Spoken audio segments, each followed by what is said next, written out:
नमस्कार दोस्तों, उभरता इंडिया न्यूज में आप सभी का एक बार फिर से स्वागत। तो ये बढ़ते हैं अपने समाचार की ओर। ब्रिटेन में सत्तारूढ़ कंजर्वेटिव पार्टी के नेतृत्व की दौड़ में जीत हासिल करने के बाद भावी प्रधानमंत्री लिज ट्रस सोमवार को अपने नए मंत्रिमंडल को अंतिम रूप देंगी। भारतीय मूल के पूर्व वित्त मंत्री ऋषि सुनक को 43%, जबकि ट्रस को 57% वोट मिले। सुनक ने एक बार फिर संकेत दिया कि उन्हें मंत्री पद की पेशकश किए जाने की स्थिति में उनकी योजना ट्रस नीति मंत्रिमंडल में शामिल होने की नहीं है।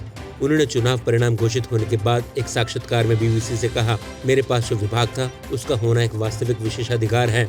देश के कठिन समय में चांसलर रहा हूँ और मुझे चांसलर के रूप में अपने द्वारा किए गए कार्यों पर गर्व है, जिसने हमारी अर्थव्यवस्था को 300 वर्षों में सबसे भयानक त्रासदी से बचाने में मदद की है।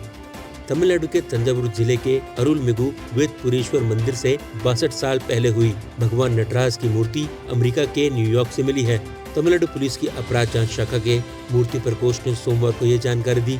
कुछ चोरों ने हिंदू धार्मिक और धर्मार्थ बंदोबस्ती विभाग द्वारा प्रशासित 2000 साल पुराने अरुलमिगु वेदपुरेश्वर मंदिर में सेंध लगाकर इस मूर्ति को चुरा लिया था।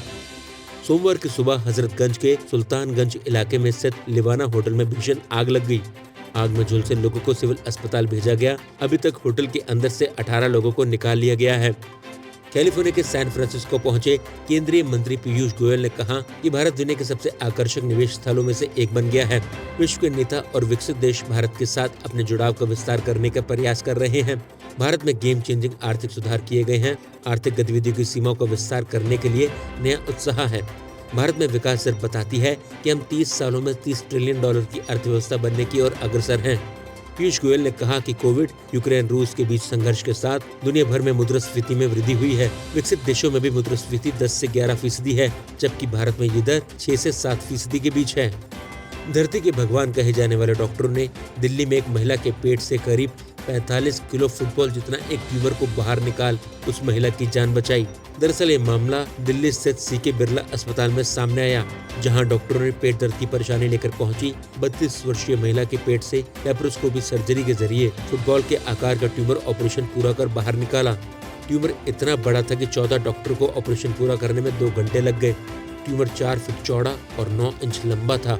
इसका कुल वजन 45 किलो के करीब था।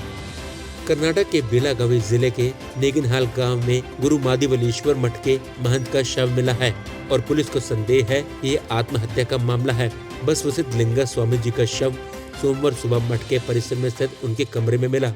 सूत्रों के अनुसार कथित रूप से मठ द्वारा लिखा गया एक नोट सामने आया है, जिसमें कहा गया है कि उन्होंने कोई गलत काम नहीं किया। सूत्रों ने कहा कि चित्रदुर्ग के मुर्ग मठ के प्रमुख शिव मूर्ति मुर्ग शरणारू पर यौन शोषण के आरोप लगने के बाद 2 महिलाओं के बीच हुई बातचीत की एक क्लिप वायरल हुई थी। इस क्लिप में उन्होंने कथित तौर पर चर्चा की थी कि राज्य में कई मठों के संतों की इस तरह की गतिविधियों में शामिल होने की बात सामने आई है। कुछ लोगों ने कहा कि स्वामी जी ऑडियो क्लिप को लेकर परेशान थे। तो दोस्तों, ये रहे आज के समाचार। वीडियो पसंद आया तो लाइक और शेयर जरूर करें और जाने से पहले उभरता इंडिया न्यूज को सब्सक्राइब करना ना भूलें, ताकि किसी भी प्रकार की ब्रेकिंग न्यूज मिस ना हो।